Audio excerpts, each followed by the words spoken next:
Oke, halo semuanya. Kita sekarang coba bahas ya pengetahuan kuantitatif TO 18 Eduka kemarin. Kita mulai dari nomor satu ya. Misalkan X, Y menyatakan koordinat suatu titik pada bidang XY dengan X min Y tidak sama dengan 0. Berarti ini kita bisa artikan X tidak sama dengan Y ya. Terus pertanyaannya, apakah X kurang dari Y? Kita sudah memutuskan nih apakah pernyataan 1, 2 di bawah ini cukup untuk menjawab pertanyaan tersebut. Kita mulai dulu dari pernyataan 1 ya, yaitu X kuadrat Y min 2XY kuadrat per XY sama dengan 2. Nah ini XY nya kita bisa keluarin nih, biar kita bisa coret nanti. Ini kan kita coret, hasilnya kita akan mendapatkan X min 2Y sama dengan 2. Maka kita dapat nih persamaan garisnya itu adalah Y sama dengan X per 2 min 1. Nah sebenarnya dari sini kita belum bisa menentukan apakah X itu negatif atau X itu positif. Karena kalau kita coba X nya ini positif ya, misalkan X sama dengan 1000, itu tuh Y nya nanti hasilnya bakal 499. Kalau misalkan X nya min 1000, itu Y nya hasilnya nanti min 501. Nah jadi ada kondisi di mana X-nya lebih besar dari Y dan ada kondisi di mana X-nya kurang dari Y. Jadi kita belum bisa memastikan, belum bisa menyimpulkan XY ini nih itu tuh kurang dari Y atau enggak. Jadi pernyataan 1 sendirian dia belum bisa nih menyimpulkan. Lalu kita masuk ke pernyataan kedua. Katanya X min 2 per Y plus 3 sama dengan X per Y. Nah ini kita saling kali aja ruas kiri dan ruas kanannya dengan, maka nanti jadi XY min 2Y sama dengan XY plus 3X. XY nya kita coret. Nanti persamaan garisnya kita akan mendapatkan Y sama dengan min 3 per 2X. Nah sama kayak tadi. Ini juga belum bisa kita simpulkan. Karena kalau misalkan X nya 1000 ya positif, itu Y nya hasilnya nanti min 1500. Ketika X nya negatif min 1000 misalkan, itu Y nya 1500. Jadi ya bisa aja X-nya ini X lebih besar dari Y atau X-nya ini kurang dari Y. Jadi kita juga nggak bisa menyimpulkan kalau misalkan pernyataan 2 ini sendirian. Nah, tapi kalau misalkan tipe soal seperti ini nih, kalau kita lihat pernyataan 1, pernyataan 2-nya belum bisa menjawab, kita coba aja gabungkan. Bisa nggak menjawab? Kan kita punya dua persamaan nih ya. Yang Y sama dengan X per 2 min 1 sama Y sama dengan min 3 per 2X. Ya kita substitusi aja, yaitu X per 2 min 1 sama dengan min 3 per 2X. Ini kali 2 aja nih biar gampang. Nanti jadi X min 2 sama dengan min 3X. Kita pindah ruaskan jadi 4X sama dengan 2. Dapatlah X setengah. Nah jadi kalau digabung kita bisa dapetin nih X setengah. Dan juga dapetin nanti Y nya itu, ya tinggal kita masukin aja ya ke salah satunya, misalkan min 3 per 2X. Ketika X setengah berarti Y nya sama dengan min 3 per 4. Ya udah berarti Y nya min 3 per 4. Nah kita tahu X nya berapa, kita tahu Y nya berapa. Di situ kita bisa menyimpulkan bahwa di sini kondisinya adalah X lebih besar dari Y. Jadi walaupun ini kesimpulannya salah, karena pertanyaannya adalah X kurang dari Y, tapi kita bisa menjawab pertanyaannya. Makanya jawabannya adalah C. Dua pernyataan ini jika digabungkan bisa menjawab. Nah, kita masuk ke nomor 2 nih. Katanya jika ada 4,2 itu satu titik pada daerah penyelesaian, dan katanya titik-titik pada garis bukanlah solusi penyelesaian. Terus kita disuruh tentuin pertidaksamaannya seperti apa. Kalau kalian ketemu soal dengan tipe seperti ini, cara gampangnya itu adalah kalian cari aja titik-titik pada koordinat yang merupakan daerah penyelesaian. Terus tes titik-titik tersebut di pertidaksamaan yang ada di opsi. Nanti bakal ketahuan mana yang salah dan mana yang benar. Nah, di sini kan kalau di soal ini kita bisa ngelihat nih daerah penyelesaiannya itu atasnya garis atau bawahnya garis ya. Dari kata-kata 4,2 ini. Katanya 4,2 kan penyelesaian ya. Kalau kita estimasiin titiknya ada di sekitar sini lah ya. Nah dia berarti ada di bawah garis nih. Kita bisa ketahui. Jadi kita bisa simpulkan titik 0,0 nih buat kita tes nanti. Karena kan paling gampang ya ngetes ketika X nya 0 dan Y nya 0 ya. Berarti ketika 0,0 dia seharusnya merupakan daerah penyelesaian. Tapi ketika X nya 0 Berarti Y-nya di sini kan 2 ya. Dia kan melewati garis. Berarti dia bukan daerah penyelesaian. Ingat kata-kata tadi, titik-titik pada garis bukanlah solusi penyelesaian. Nah, terus di sini ada lagi min 4,0 sama kayak 0,2, dia juga bukan daerah penyelesaian. Nah, udah tinggal kita masukin deh dan kita tes mana yang sesuai. Katanya kalau pertama 0,0 kan daerah penyelesaian. Kita cek mana yang 0,0 tuh benar. Berarti di sini 0 lebih besar dari 8. Nah, ini kan salah ya. 0 kan nggak lebih besar dari 8. Jadi opsi A bisa kita eliminasi. Di sini 0 kurang dari 4. Nah, ini benar. Jadi kita diemin dulu ya, jangan dieliminasi. Ini juga 0 kurang dari sama dengan 8. Kita diemin lagi. Sekarang ini 0 besar sama dengan 4. Nah, ini kan salah kan? 0 kan nggak lebih besar dari 4. Jadi D kita eliminasi. Kalau ini 0 kurang dari sama dengan 4. Nah, ini juga benar. Jadi kita ada 3 kandidat opsi lagi nih. Tinggal yang B, C, sama E. Kita cek dengan aturan kedua kita. Ketika titiknya 0,2 berarti dia bukan daerah penyelesaian. Kita cari yang mana yang bukan daerah penyelesaian. Ketika 2Y min X berarti kan hasilnya nanti jadi 4 kurang dari 4. 4 kurang dari 4 enggak? Bukan, berarti ini bukan daerah penyelesaian. Yang C, ketika X-nya 0 berarti jadinya min 8 kurang dari sama dengan 8. Nah, ini kan bener kan, min 8 emang kurang dari 8. Terus yang E, ketika X-nya 0 nanti jadi min 4 kurang dari sama dengan 4. Nah, ini juga bener, min 4 emang kurang dari 4. Tapi karena kita nyarinya yang bukan daerah penyelesaian untuk 0,2, ya kita bisa eliminasi C sama E. Dapat dia jawabannya B. Nomor 3, bilangan genap 7 angka yang lebih kecil dari 6 juta dan dibentuk dari angka 2, 3, 5, 7 dengan angka-angka selain 2 muncul 2 kali sebanyak berapa? Berarti angka-angka yang mungkin ini kan ada 7 digit ya. 2-nya sekali, 3, 3, 5, 5, dan 7, 7. Nah, sebelum kita masuk ke soal, aku pengen ngasih tahu konsep sedikit nih ya. Kalau misalkan teman-teman ditanya berapa banyak sih susunan angka yang bisa kita dapatkan dari 7 digit ini? Nah, itu caranya bisa kita pakai permutasi oleh unsur-unsur yang sama. Caranya adalah tinggal hitungnya 7 faktorial karena ini ada 7 digit angka. Dibagi unsur-unsur yang samanya apa? Kan ada unsur 3, unsur 5, sama unsur 7. Dan masing-masing ada 2, ada 2, ada 2. Tinggal kita bagi oleh 2 faktorial, 2 faktorial, 2 faktorial. Nah, tapi karena ini soalnya bukan ditanya susunan kata dari 7 digit ini, ada peraturannya di sini. Ya udah tinggal kita lihat aja peraturannya apa sih emang.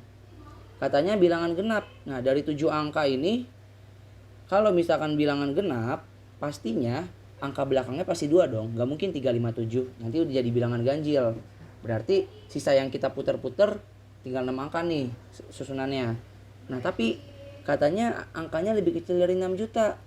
Berarti kemungkinan angka depannya cuma bisa antara 3 atau enggak 5 dong. Kalau 7 berarti udah pasti lebih dari 6 juta. Jadi kita buat 2 kemungkinan dulu aja nih ketika awalannya 3. Nah, berarti sisa angka yang harus kita susun nih, kita acak-acak lagi tinggal 355 sama 77. Ada 5 angka yang harus kita cari berapa kemungkinannya. Nah, ini pakai konsep permutasi oleh unsur-unsur yang sama tadi. Berarti kan kalau kita lihat ada 5 angka ya, tinggal 5 faktorial dibagi dengan unsur yang samanya ada 5 dan juga 7. Dan mereka ada 2. Tinggal 5 faktorial bagi 2 faktorial bagi 2 faktorial. Nah, hasilnya nanti 5 kali 4 kali 3 kali 2 kali 1, 2 kali 1, 2 kali 1. Tinggal coret 4. Nanti hasilnya adalah 30 untuk kasus seperti ini. Tapi ingat, kasusnya ada 2. Ada ketika angka depannya adalah 3 atau ketika angka depannya adalah 5. 5, 6, 7. Nah, berarti kita ngacak lagi nih bagian sininya. Kalau misalnya depannya 5 kan berarti sisanya adalah 3, 3, 5, 7, 7 kan. Nah, sebenarnya rumusnya sama. Sama-sama 5 digit. Unsur yang samanya ada 2. Dan masing-masing ada 2 juga. Jadi 5 faktorial per 2 faktorial, 2 faktorial. Nanti hasilnya kan sama 30 ya. Ya udah, tinggal kalian tambahin, nanti hasilnya jadi 60 cara deh. Di antara grafik berikut mana sih yang nyatain Y sebagai fungsi dari X? Nah, jadi teman-teman sebelumnya soal ini tuh sangat mirip sama soal UTBK nomor 61. Kalau kalian cek di internet ya yang udah beredar. Jadi ini mirip banget soalnya, menyatakan Y sebagai fungsi dari X. Sebenarnya apa sih maksudnya itu? Kalau intinya tanda yang menyatakan bahwa Y sebagai fungsi dari X itu kita bisa lihat dari gambar grafiknya, yang mana dia tuh memetakan nilai X ke salah satu koordinat titik Y aja, nggak dua, nggak tiga, atau nggak lebih dari itu. Atau bisa kita bilang juga jika kita substitusi nilai X, maka hanya akan dapat satu nilai Y aja. Nah, kalau kalian lihat nih di sini opsi A ya, ini udah bener nih karena ketika X ini satu X dia punya satu Y-nya masing-masing, nggak ada yang tumpang tindih. Sedangkan opsi B ini di titik X sama dengan 0 aja udah ada dua solusi kan, jadi ini salah. Ini juga nih di titik X2 ada dua solusi. Ini juga ketika X-nya 0 ada dua solusi. Ini juga apalagi nih ketika X-nya di sini ya semuanya jadi solusi. Sehingga yang benar emang opsi A aja. Oke, nomor 5 nih ya. Hasil pengurangan 2X plus Y per 2X dikurang sama 3Y min X per 3X. Nah, ini mah soal sebenarnya gampang ya. Kalian tinggal samain aja penyebutnya. 2X sama 3X kan samanya kita jadikan 6X ya. Jadi yang bagian kiri dikali 3 dan yang bagian kanan dikali 2. Nanti jadi 6X plus 3Y min 6Y plus 2X per 6X. Ntar kalau kita tambah-tambah jadilah ntar 8X min 3Y per 6X. Nah, ini kita pecah aja nih, 8X per 6X min 3Y per 6X. Nah, tinggal kita coret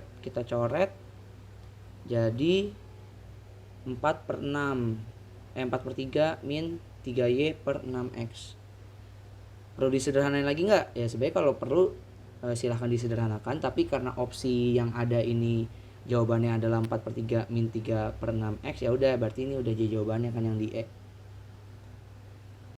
Untuk nomor 6 nih kita disuruh perhatikan gambar berikut. Daerah yang diarsir berwarna abu-abu adalah himpunan apa? Kita gambar dulu lagi ya biar enak. A, B, dan C di sini. Sebenarnya kita satu-satu aja kita cek. Karena pertama nih yang diarsir adalah bagian sini, berarti si bagian C kan? Jadi seharusnya nanti jawabannya ada si C. Digabung sama apa? Bagian sini. Bagian ini tuh apa? A irisan dengan B. Terakhir adalah bagian sini, bagian luar. Nah, kalau bagian luar ini yang paling mungkin di sini adalah memang A digabung B tapi dikomplement. Maksudnya apa? Jadi anggap nih ya, ini kan A sama B. Kalau misalkan A U B doang, A gabung B, itu kan yang diarsir bagian dua bulatannya kan. Tapi kalau komplement berarti ya kebalikan yang negasinya gitu. Negasi dari ini ya bagian sininya yang tidak termasuk diarsir oleh A U B. Jadi oleh karena itu jawabannya adalah C gabung A iris B gabung A gabung B komplement, yaitu C. Masuk ke nomor 7. Manakah di antara pernyataan berikut yang benar untuk semua bilangan asli N? Ingat, bilangan asli itu bilangan bulat positif ya, dari 1, 2, 3, 4 sampai seterusnya. Nah, sebelum kita membuktikan pernyataan 1 sampai 4, kita harus tahu dulu nih konsep teori bilangan ganjil sama genap. Ketika genap tambah genap, itu kan hasilnya pasti genap juga. Kalau ganjil tambah ganjil, itu hasilnya pasti genap. Sedangkan kalau genap ditambah ganjil, itu hasilnya pasti ganjil. Dan ini berlaku juga untuk minus ya, jadi plus minus di sini. Nah, terus kalau untuk perkalian gimana? Kalau ganjil kali ganjil, itu hasilnya pasti ganjil. Tapi kalau ganjil kali genap, hasilnya pasti genap. Kalau genap-genap, hasilnya pasti genap juga. Nah ini nih yang harus kalian hafalin. Kita masuk ke pernyataan 1. 2n kuadrat. 2n kuadrat ini kan 2-nya aja udah genap. Genap kali n kuadratnya pengen ganjil atau genap ya pasti hasilnya nanti genap. Ditambah 2n sama kayak yang 2n kuadrat pasti genap juga. Dikurang dengan ganjil angka 1. Kan kalau genap tambah genap hasilnya pasti genap ya. Nah kalau genap dikurang ganjil hasilnya pasti ganjil. Jadi angka pernyataan 1 ini benar. Kita masuk ke pernyataan 2. n-1 kuadrat min n plus 1. Ini sebenarnya biar enak aku coba sederhanain dulu ya. Ini kan n-1 kuadrat min n-1 nih. Kalau kita dalam kurungin n plus 1 nya. Ini bisa kita sebut juga n-1 yang kita keluarin maksudnya. Nanti jadi n-1 kurang 1. Nanti kita dapat nih n-1 kali n-2. Nah ini kan ada dua kemungkinan kan ketika n-nya ganjil dan n-nya genap. Ketika n-nya ganjil berarti bagian kirinya nih, bagian yang ini itu akan menjadi ganjil kurang ganjil, yang mana akan menjadi genap. Dikali yang bagian kanannya, kalau misalkan ganjil kurang genap itu pasti menghasilkan ganjil. Nah kalau untuk n-nya genap ya sebenarnya mirip, kebalikannya doang. Jadi yang kirinya ganjil, yang kanannya genap. Kalau untuk perkalian kan sama aja kan. Kalau untuk kalau kita ingat teori bilangan yang di kanan ini, genap kali ganjil maupun kebalikannya hasilnya pasti genap. Jadi nomor 2 benar. Sekarang nomor 3, 4n kuadrat. 4 kan nih udah genap ya, dikali berapapun nanti bakal hasilnya genap juga. Ditambah 2n genap. Genap tambah genap hasilnya akan selalu bilangan genap. Nomor 4, n kuadrat min 3n plus 1. Ini kita pakai kasus n-nya ganjil dan n-nya genap. Ketika n-nya ganjil dulu ya, n kuadrat ganjil kali ganjil pasti menghasilkan ganjil. Dikurang 3 kali n, 3-nya ganjil, n-nya ganjil. Ganjil kali ganjil, ganjil juga. Ditambah angka 1, angka 1 kan ganjil. Ganjil dikurang ganjil hasilnya pasti genap kan. Nah genap ditambah ganjil hasilnya pasti ganjil. Terus ketika n-nya genap, genap kali genap kan hasilnya pasti genap. Terus dikurang 3n, 3-nya ganjil, n-nya genap, pasti hasilnya nanti genap juga. Ditambah ganjil. Genap dikurang genap hasilnya pasti genap. Genap tambah ganjil hasilnya pasti ganjil. Jadi pengen gimana pun juga hasilnya nanti bakal ganjil. Oleh karena itu yang 4 benar. Jadi jawabannya semua benar, 1, 2, 3, 4. Yaitu yang E. Nomor 8 ya. Jadi ada 3 buah lingkaran PQR sedemikian rupa seperti gambar. Jika PQ-nya 7, PR-nya 9 dan QR-nya 10, maka nilai PS adalah berapa? Nah, di sini kita cek dulu karakteristik dari tiap garis-garisnya nih. Pertama, kalau kita lihat dari garis PS. Kalau PS sendiri sebenarnya kan persamaan yang kita bisa dapatkan kan dia berasal dari PQ ditambah dengan QS kan. Dan kalau kalian perhatikan, PS itu tuh panjangnya sama dengan diameter jari-jarinya lingkaran P. Berarti kita bisa sebut juga sama dengan RP. Lalu PT. Untuk PT sendiri itu berasal dari PR ditambah RT. Dan sama kayak PS, dia tuh juga panjangnya sama kayak jari-jarinya lingkaran P. Berarti PT bisa kita sama dengan kan RP juga. Lalu yang terakhir itu QR. Kalau kalian perhatikan ya, QR ini panjangnya dari sini ke sini, yaitu jari-jarinya si lingkaran Q, sama dari sini ke sini, jari-jarinya lingkaran R. Sehingga QR itu rumusnya adalah RQ ditambah RR. Nah, selain itu yang bisa kita dapatkan lagi adalah si panjang QS nih. Panjang QS ini kan juga jari-jarinya lingkaran Q kan. Berarti kita juga bisa dapatkan bahwa QS itu sama dengan RQ. Dan itu juga berlaku pada RT nih. RT itu panjangnya juga sama. kayak jari-jarinya lingkaran R. Jadi aku bisa tulis RT sama dengan RR.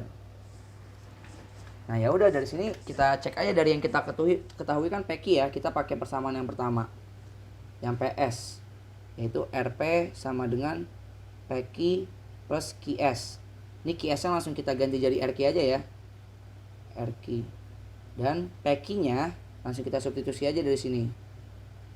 Jadi 7 ditambah RQ, kita dapat RP sama dengan 7 tambah RQ. Sekarang kita lihat dari info yang PR sama dengan 9. PR nih, kita pakai persamaan yang kedua ini, yang dari sudut pandang PT. Jadi kita bisa dapatkan bahwa RP sama dengan PR plus RT. Nah RT nya kita ganti RR aja, dan PR nya kita substitusi dari nilai yang 9 ini. Dapatlah RP sama dengan 9 plus RR.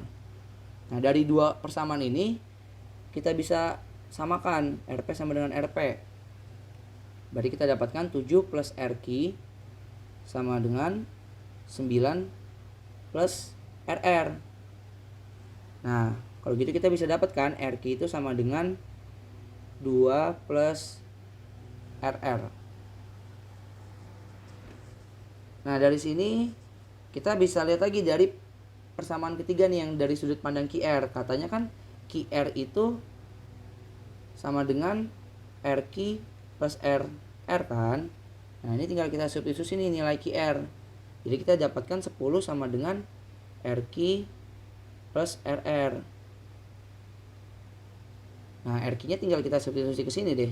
Jadi dapat 10 sama dengan 2 plus RR plus RR. Nanti jadi 10 sama dengan 2 plus 2R. 2RR. Nanti kita dapat nih jari-jari lingkaran R sama dengan 4. Jari-jari lingkaran R sama dengan 4 kita dapat. Kita bisa dapatkan jari-jari lingkaran Q kan, yaitu 2 tambah 4, 6. RQ dapat, kita bisa masukkan lagi ke persamaan yang awal, di mana PS sama dengan PQ ditambah RQ. PQ nya 7, RQ nya 6. Jadi jawabannya 13. Nah cuman mohon maaf, kayaknya ini terjadi human error ya. Jadi 13 ini tidak ada di opsi. Jadi soal ini dianulir. Tapi teman-teman harus siap kalau ketemu soal-soal seperti ini nantinya. Nah untuk nomor 9 ya, diagram batang di samping mengabarkan kondisi lulusan dari suatu SMA dari tahun 2000 sampai 2004. Jika pada tahun 2002 lulusan yang melanjutkan belajar sebanyak X orang, berapakah nilai X? Nah kita suruh memutuskan nih, pernyataan di bawah bisa nggak menjawab nilai X ini. Tapi sebelum itu aku pengen labelin dulu nih di grafik biar gampang ke depannya. Bekerja aku asumsikan sebagai A, dan melanjutkan belajar aku asumsikan sebagai B. Dan tahunnya nih aku ganti jadi angka urutan aja 1, 2, 3, 4, 5. Biar gampang ditulisnya. Nah, kita masuk ya ke nomor 1. Katanya rata-rata orang yang bekerja dan melanjutkan belajar adalah 155. Berarti kan rumusnya ini A1, A2, A3, A4 plus A5 ditambah dengan B1, B2, B3, B4 dan juga B5 dibagi 10, hasilnya 155. Nah kalau kalian perhatikan, untuk A1 sampai A5 itu tuh datanya udah tersedia semua di grafik, jadi bisa kalian substitusikan. Pun juga untuk B1, B2, B4 dan B5 itu tinggal kalian substitusikan. Karena kan yang dicari sebenarnya emang B3 kan. B3 ini kan si X nya ini. Jadi pada akhirnya kalian pasti bakal menemukan jawabannya B3 sama dengan suatu nilai. Nah, jadi kalian bisa dapat nanti nilai X berapa. Untuk soal kayak gini tuh sebenarnya kita nggak perlu menghitung sampai akhir ya nilai dari X-nya berapa. Karena kita hanya dibutuhkan untuk memutuskan apakah pernyataan ini bisa untuk membantu kita menjawab. Nah, jadi jawabannya sebenarnya kan udah bisa. Jadi untuk menghemat waktu, lebih baik kita langsung aja next pernyataannya. Tapi kalau kalian mau lebih yakin, silahkan kalian boleh menghitung lebih dalam lagi gitu. Nah sekarang kita masuk ke pernyataan kedua. Katanya jumlah yang melanjutkan belajar pada tahun 2002 lebih sedikit 15 orang dibanding rata-rata orang yang melanjutkan belajar dari 2000 sampai 2004. Berarti kan di sini kita bisa dapatkan bahwa rata-rata sama dengan B1, B2, B3, B4 dan juga B5 dibagi dengan 5 sama dengan R. Selain itu ada persamaan juga, katanya jumlah yang melanjutkan belajar pada tahun 2002 atau si X, si B3 ini itu lebih sedikit 15 dibanding rata-ratanya, berarti R min 15.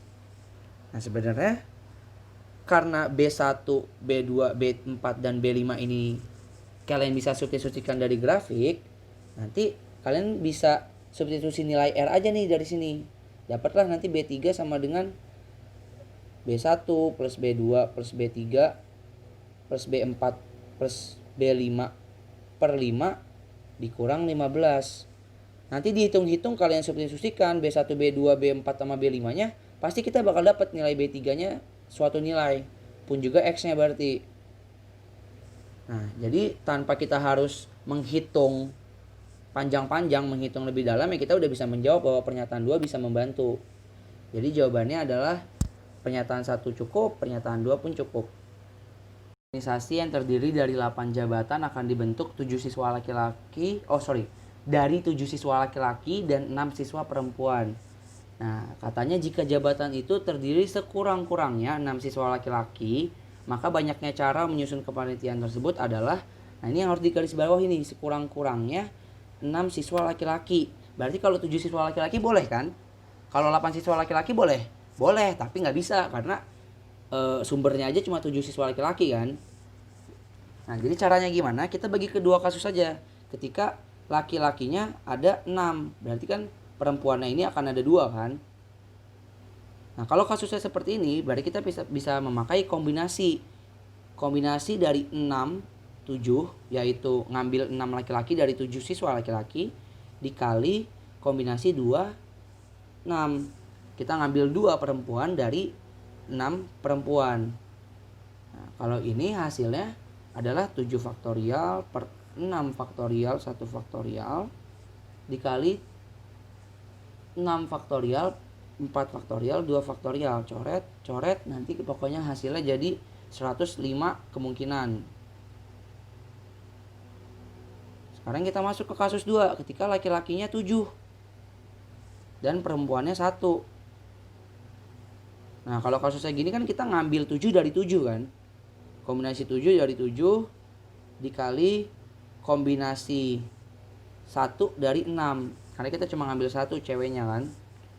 Nah kalau kayak gini tinggal 7 faktorial per 7 faktorial 0 faktorial dikali 6 faktorial per 5 faktorial 1 faktorial.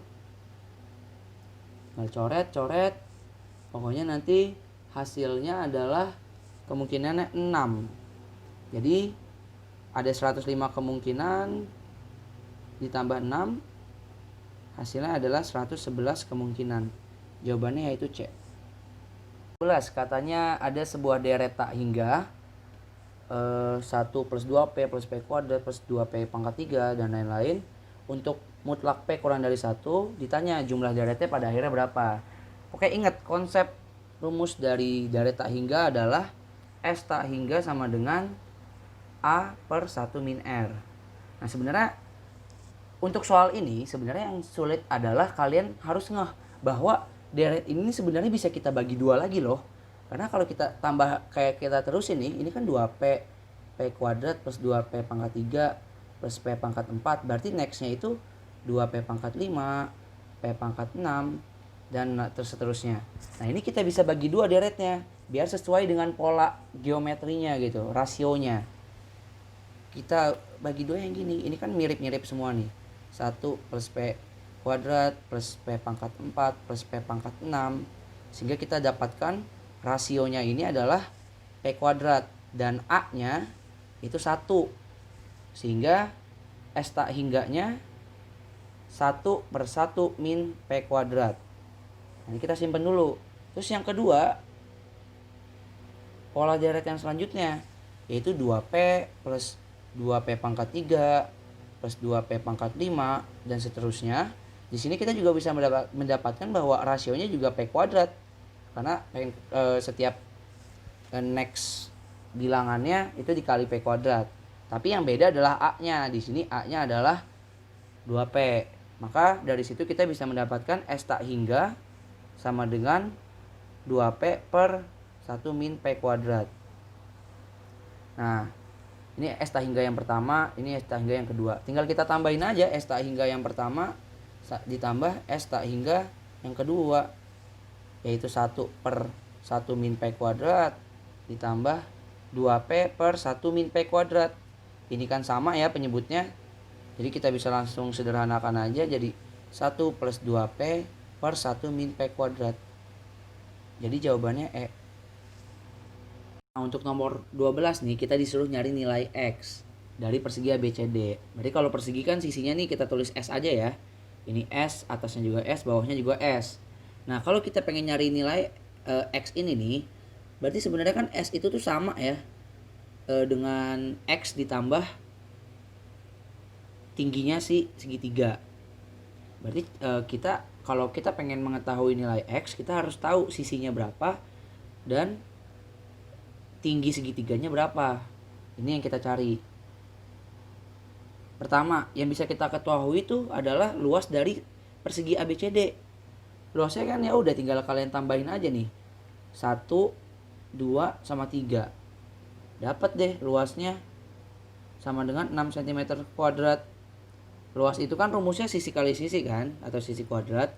Berarti luasnya dapat, kita dapat sisinya akar 6. Nah, ini udah dapat nih satu nih. Nah, selanjutnya kita nyari T-nya. Kalau nyari T-nya kita lihat dari rumus segitiga. Rumus segitiga kan setengah alas kali tinggi kan. Nah, untuk segitiga yang ada di dalam persegi ini, alasnya kita bisa ganti jadi sisi. Nah, sisinya kita udah ketahui tadi akar 6. Berarti setengah kali akar 6 dikali T sama dengan luas segitiganya kita juga udah mengetahui 1. Ya udah kita dapetin nanti T-nya adalah 2 per akar 6. S dapat, T dapat, tinggal kita masukin deh ke persamaan yang ini. X sama dengan S-nya itu akar 6 dikurang T-nya itu 2 per akar 6. Kita samakan penyebut ya, jadi per akar 6. Jadi ini 6 min 2 sama dengan 4 per akar 6. Tahu kalau kita sederhanakan lagi pecahannya akan menjadi 4 akar 6 per 6. Atau 2 per 3 akar 6. Sekarang kita bahas nomor 13 ya. Jadi ada fungsi fx di mana syaratnya adalah f2x plus 3 sama dengan f2x plus 3. Nah, info yang kita ketahui adalah f0 sama dengan 6. Ditanya nih f9 berapa? Ya udah, sekarang kita turunin aja dari fungsi yang kita ketahui dari sini. f9 sama dengan f2x plus 3. Nah, ini kalau kalian perhatikan korelasi antara fungsi yang ini kan mirip sama yang ini. Fungsi yang ini korelasinya sama yang di atas. Nah, sekarang kita tinggal cari nilai X berapa ketika kondisinya si 2X plus 3 ini sama dengan 9. Nanti kalian dapatkan bahwa X-nya itu sama dengan 3. Ya udah tinggal kalian substitusi ke sini. Nanti jadi kita dapatkan rumus F9 sama dengan F6 plus 3. Kan 2 kali 3, 6 ya. Nah, ini F6-nya kita belum tahu nilainya berapa. Ya udah tinggal kita cari lagi aja. F6 sama dengan F2X plus 3. Nah, berapa nilai X ketika 2X plus 3-nya sama dengan 6? Nanti kita dapatkan X-nya itu 3 per 2. Ya udah langsung kita substitusi aja ke sini. 2 dikali 3 per 2, coret-coret, hasilnya F3. Nah, F3 kita juga belum tahu kan nilainya berapa. Kita terusin lagi aja. F3 sama dengan F2X plus 3. Berapa nilai X ketika 2X plus 3-nya sama dengan 3? Kita dapatkan nanti X sama dengan 0. Langsung kita substitusi ke sini jadi 2 kali 0. Hasilnya adalah F0. Jadi rumus F3 adalah F0 tambah 3. Nah, kita kan tahu ya, tadi nilai F0 adalah 6. Kita substitusi ke sini. Jadi F3 sama dengan 6 ditambah 3, hasilnya 9. Nah, F3 tahu, kita substitusi aja ke rumus F6. Berarti F6 sama dengan 9 tambah 3, yaitu 12. F6-nya tahu, kita substitusi ke sini. Berarti 12 ditambah 3 sama dengan 15. Kita dapatkan bahwa nilai dari F9 adalah 15. Yaitu jawabannya A. Lanjut ke nomor 14. Kita baca rata-rata penghasilan 4 orang anak Pak Meldaryanto ini 2020. Berarti kan kalau kita anggap Pak Meldaryanto ini X, terus berarti X1, X2, X3 dan X4. Jika dibagi dengan 4, maka hasilnya akan 2020. Kita bisa dapetin nih persamaan bahwa X1, aku singkat aja ya, X1 jika ditambahkan sampai X4 maka sama dengan 8080. Ini persamaan 1 kita dapat. Next, apalagi informasi yang kita bisa dapetin? Jika penghasilan 5 orang anak Pak Burhan digabung dengan penghasilan anak Pak Meldaryanto, maka rata-ratanya menjadi 2015. Nah, ini X1 sampai 4 jika ditambahkan ditambah dengan Pak Burhan kita anggap Y aja lah ya. Terus anak-anaknya 1 sampai 5. Ya, ini anggapnya Y1 plus Y2, Y3 plus Y4 plus Y5. Tapi aku singkat aja biar gampang nulisnya. Y1 sampai Y5 per 9 sama dengan 2015. Nah, ini 9-nya kita pindah ruas aja ya. Jadi sama-sama dikali. 2015 dikali 9 itu hasilnya akan 18.135. Nah, terus X1 sampai 4 ini kan kita udah dapat ya dari persamaan 1. Tinggal kita substitusi aja. Jadi 8080 plus Y1 sampai 5 sama dengan 18.135. Kita dapat nih Y1 sampai 5 itu nilainya 10.055. Nih dapat persamaan 2. Oke, lanjut. Informasi apa lagi ya yang kita dapatkan? Katanya jika hanya penghasilan Yume dan Anan yang digabung dengan penghasilan anak Pak Meldaryanto, maka rata-ratanya tetap 2015. Berarti kan X1 sampai 4 jika ditambahkan Yume dan Anan, anggap nih Yume dan Anan ceritanya Y1 sama Y2 ya. Terus dibagi dengan total orangnya berarti kan 4 tambah 2, 6 ya. Itu sama dengan tetap 2015. Berarti 6-nya tinggal kita pindah ruasin ya ke kanan. Jadi 2015 kali 6. 2015 kali 6 berapa? 12.090. Nah, ini X1 sampai 4-nya kita substitusi lagi dari sini. Dapat kan 8.080 plus Y1 plus Y2 sama dengan 12.090. Dapat nih Y1 tambah Y2 itu 12.000 dikurang 8.000 yaitu 4.010. Terus yang ditanya apa sih? Katanya ditanya rata-rata penghasilan anak Pak Burhan tanpa Yume dan Anan. Berarti yang ditanya nih Y3, Y4 plus Y5 dibagi 3 orang aja kan. Ini sama dengan berapa nih? Nah, kita bisa dapetin ini dari info pertama yaitu persamaan 2. Katanya kan Y1 sampai 5 ini, aku jabarin lagi nih ya, Y1 sampai 5-nya. Sama dengan 10.055 kan. Nah, dari persamaan 2 ini Y1 tambah Y2 kita bisa ambil substitusi. Dapatlah 4.010 tambah Y3 tambah Y4 tambah Y5 sama dengan 10.055. Berarti kita dapatkan si kotak ini nih Y3 sampai 5 itu 10.000 kurang 4.010, hasilnya 6.045. Ya udah deh, 6.045 tinggal kita masukin ke rumus yang di sini. 6.045 dibagi 3 hasilnya adalah 2015. Jadi rata-ratanya adalah C. Lanjut sekarang ke nomor 15. Diketahui segitiga ABC dengan titik D pada AB. Oke, kita buat dulu ya. Misalkan ABC dengan titik D pada AB, anggap di sini, dan titik E pada AC. Sedemikian rupa sehingga DS sejajar dengan BC. DS sejajar dengan BC.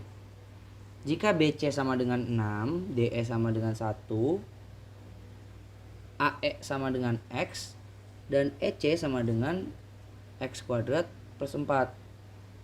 Dan jika X adalah bilangan genap, maka tentukanlah hubungan kuantitas antara P dan Q berikut. Oke, kalau kayak gini mah kita bisa langsung ketahuan ya, pakai konsep kesebangunan aja. Berarti AE per DE sama dengan AC per BC. AE-nya kita tahu X, DE-nya kita tahu 1, AC-nya kita tahu X plus X kuadrat per 4, BC-nya kita tahu 6. Tinggal kita pindah ruaskan jadi 6X sama dengan X kuadrat plus X plus 4. Dapatlah nanti persamaan X kuadrat min 5X plus 4 sama dengan 0. Maka kita bisa dapatkan faktor-faktornya adalah X sama dengan 4 dan X sama dengan 1. Cuman tadi kan dikasih tahu ya, katanya X adalah bilangan genap. Berarti yang benar adalah yang X sama dengan 4. Kita langsung aja substitusi di sini nih. 4. Berarti hubungan antara kuantitas P dengan Q ini nih, si cinta aku dengan cinta kamu, adalah cinta aku lebih kecil dari cinta kamu.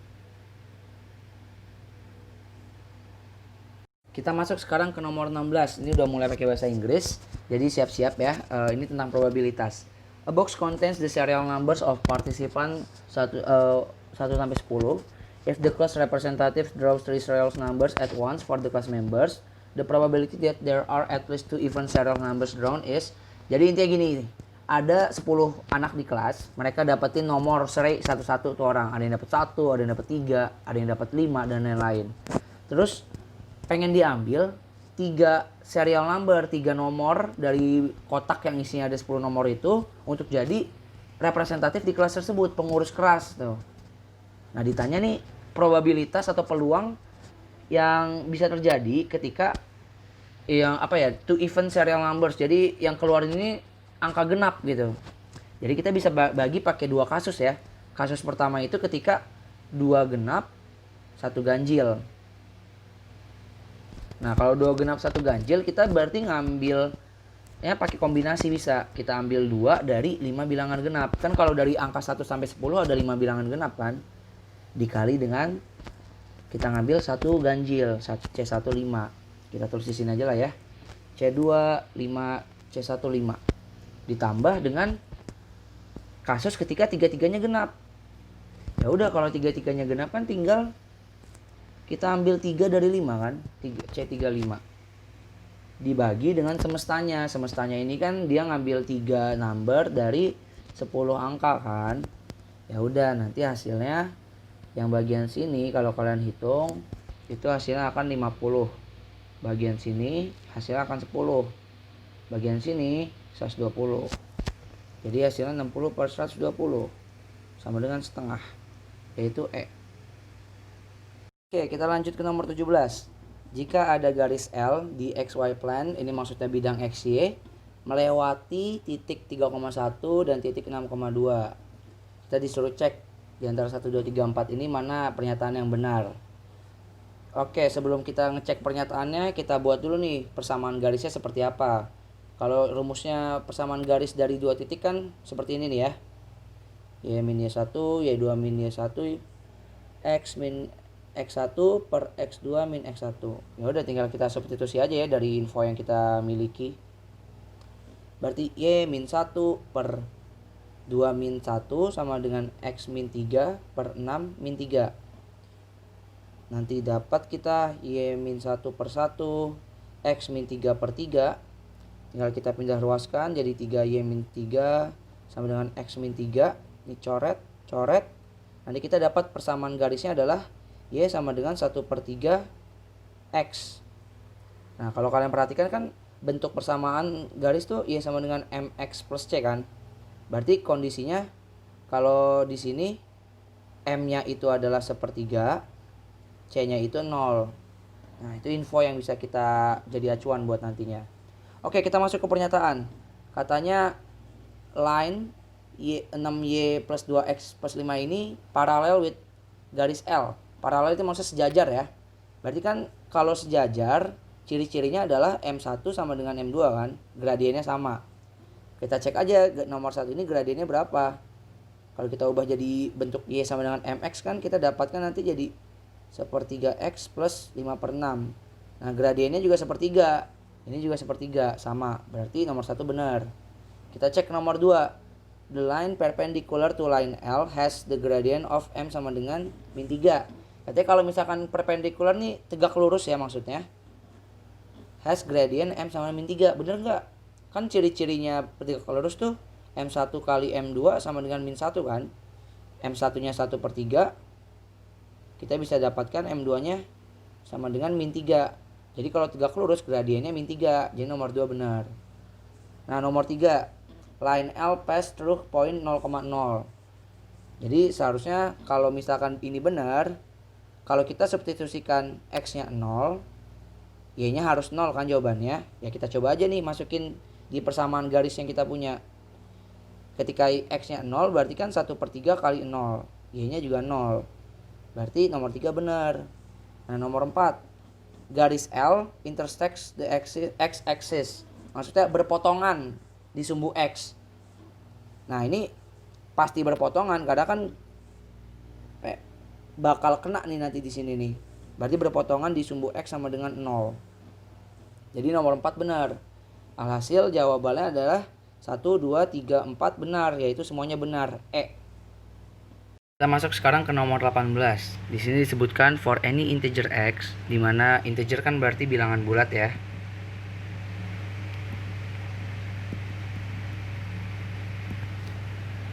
Fungsinya adalah 2 dalam kurung x plus 2 per x. Nah, kita disuruh cari relasi antara nilai P dan nilai Q.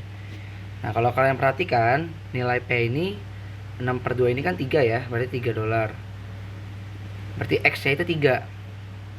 Tinggal kita substitusi aja jadi 2, 3 plus 2 per 3. Nanti dapat 10/3. Sedangkan untuk yang Q, kalau kita perhatikan nanti kan dia jadi $1/3 gini kan. Nah, ingat tadi aturannya adalah fungsi ini berjalan ketika X-nya ini adalah integer, bilangan bulat. Sedangkan kalau misalnya 1/3 itu kan pecahan ya, bilangan real. Jadi fungsi ini nggak bisa kita aplikasikan di 1/3. Oleh karena itu kita nggak tahu nih nilai kini berapa, sehingga jawabannya adalah D. Kita nggak bisa tahu hubungan antara P dengan Q. Hubungan antara P dengan Q tidak diketahui. Masuk ke nomor 16. Kita baca ya. The amount of Giselle money equals to 4 times Aurel's money. Jadi katanya si Giselle ini nih duitnya 4 kalinya si Aurel. Terus if both of them donate their money 25.000. Jadi si Giselle ini nih ada kondisi baru lah ya. Aku tulisnya GB ya. Setelah dia berdonasi itu nilainya adalah G lamanya dia dikurang 25.000. Pun juga si Aurel ada kondisi barunya. Amin 25.000. Oke, lanjut. Then the amount of their money becomes equal to Ninda's money. Jadi si Ninda money ini si N itu katanya total dari GB sama si AB. Terus ditanya, then the money that Giselle has in the beginning is, yang ditanya adalah G lama berapa? Ya udah kita substitusi dulu aja yang ada. GB kan dibilang katanya G min 25.000 tambah A min 25.000. Karena kita pengen nyari nilai G, si A ini nih kita ubah aja jadi 1/4 G. Kan dari sini nih ya, A sama dengan 1/4 G. Jadi nanti N sama dengan G min 25.000 plus 1/4 G min 25.000. Nih, kita sederhanakan nanti jadi 5/4 G min 50.000. Kita pindah ruaskan ya, jadi N plus 50.000. 5/4 nya kita pindah ruaskan ke kiri, jadi 4/5 sama dengan G. Nah, jadi ini deh jawabannya. 4/5 N plus 50.000, yaitu D. Akhirnya kita sampai juga di nomor 20, nomor terakhir PKTO 18 Eduka. Nah, di sini ada suatu balok ABCDEFGH dan kita disuruh memutuskan apakah dengan pernyataan 1 dan juga pernyataan 2 kita bisa menemukan volume dari balok tersebut. Nah, kita cek dulu dari pernyataan 1. Katanya kan rasio dari panjang, lebar, dan tinggi ini adalah 7:5:2. Nah, dari sini kita bisa nggak dapetin volume yang rumusnya itu P kali L kali T. Nah, untuk pernyataan 1 itu nggak bisa. Kenapa? Karena yang kita ketahui itu ya rasionya, bukan nilai P aslinya berapa, L aslinya berapa, T aslinya berapa. Bisa aja P-nya 14, terus L-nya 10 dan T-nya 4 gitu kan. Atau mungkin lebih tinggi, atau mungkin lebih rendah. Jadi untuk nomor 1 ini kesimpulannya kita nggak bisa nyari volumenya.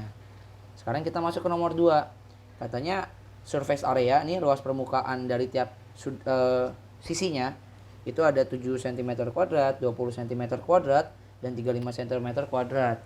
Ya udah kita tulis dulu aja pemisalan. Misalkan P kali L itu 7, P kali T itu 20, L kali T itu 35. Dan sebenarnya kalau kita perhatiin ya, kita kaliin ini semua nih. P kali L, di bawah aja biar muat. P kali L dikali P kali T dikali L kali T, kan berarti ini kali ini kali ini kan, 7 kali 20 kali 35. Nah, ini kan kalau kita kaliin jadi P kuadrat kali L kuadrat kali T kuadrat. Atau kalau kita sederhanakan bisa jadi P kali L kali T kuadrat. Nah, ini kan P kali L kali T kan udah volume kan, rumus volume. Jadi bisa dibilang volume kuadrat sama dengan 7 kali 20 kali 35. Ya udah, kalau kita mau nyari volumenya, ya sebenarnya ini udah terjawab sih ya. Harusnya nomor 2 bisa menjawab how much is the volume, tapi ya nggak apa-apa, kita coba cari volumenya berapa ya. Berarti kalau V kuadratnya segini, volumenya ya udah tinggal kita akar aja kan. 7 kali 20. 20 ya kita pecah lah ya, 25 kali 4, 35, 7 kali 5. Ini kan sama keluar dari akar jadi 7. 5 keluar dari akar jadi 5, 4 keluar dari akar jadi 2. Jadi volumenya adalah 70 cm kuadrat kubik. Jadi hasilnya pernyataan 1 nggak bisa, pernyataan 2 bisa.